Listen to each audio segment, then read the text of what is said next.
Good morning student. अभ्यास 11वीं का पहला नंबर सवाल है, अर्धवृत्त का अंशमाप होता है। तो अर्धवृत्त का अंशमाप कितना होता है? 180 अंश होता है। अगर अर्धवृत्त में बना कोण पूछता है तो एक 90 अंश का होता है। अब सवाल नंबर 2 की बात करते हैं। किसी वृत्त में यदि किसी लघुचाप का अंशमाप 70 अंश है तो उसके दीर्घ चाप का अंशमाप कितना होगा? तो उसके लिए मैंने एक फिगर बनाया हुआ है इस तरीके से। तो ये हमारा फिगर बना हुआ है, इसको मैंने डॉट डॉट ही किया है, ठीक है। तो ये आपका लघुचाप है और ये कोण इतना, ये आपका दीर्घचाप है। तो आप ध्यान से देखिए, ये आपका लघुचाप और ये दीर्घचाप, ठीक।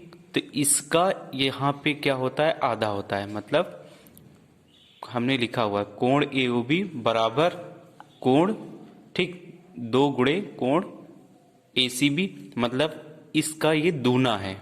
अगर ये 60 है तो ये 120 होगा, ये 50 है तो ये 100 होगा, ठीक। अगर इस टाइप से आता है तो आप इसको इस तरीके से हल कर लोगे। कोण एओबी बराबर क्वेश्चन मार्क नहीं पता, कोण एसीबी बराबर 70 अंश। तो इसको इस के तरह से कोण एओबी बराबर 2 गुणे एसीबी का मान 70 है, जहाँ 70 रखेंगे गुणा कर देंगे तो 140 आपका आंसर आ जाएगा। कोण एओबी बराबर 140।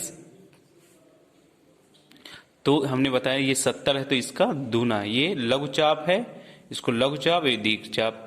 तो ये सॉल्व हो गया। इसी तरीके से अगला सवाल देखते हैं। आकृति 11.19 में ओ वृत्त का केंद्र है AC और A, C और B वृत्त पर 3 बिंदु है तथा कोण AOB को प्रतिवर्ती कोण 240 है। कोण ACB का मान ज्ञात कीजिए। तो इसको देखते हैं। यानी कोण प्रतिवर्ती कोण 240 है तो ये वाला जो कोण होता है प्रतिवर्ती है और इसका मान कितना है? 240 दिया है, हमको इससे पूछा है। तो इस टाइप का जब फिगर आ जाता है तो आप इसको इस तरीके से, अगर ये 240 है तो इसका हाफ होगा, मतलब आधा होगा ये कोण।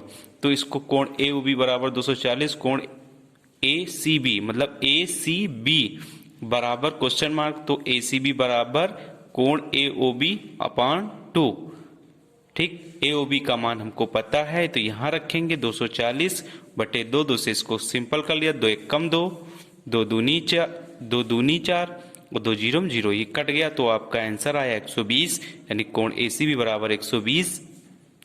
तो आपको 11B के सभी सवाल हल करने हैं, 1 2 3 1 और 2, और इसका अगला 5 नंबर बता दिया है। आपको 3 सवाल स्वयं हल करने हैं। तो ये अभ्यास आपको कंप्लीट करना है।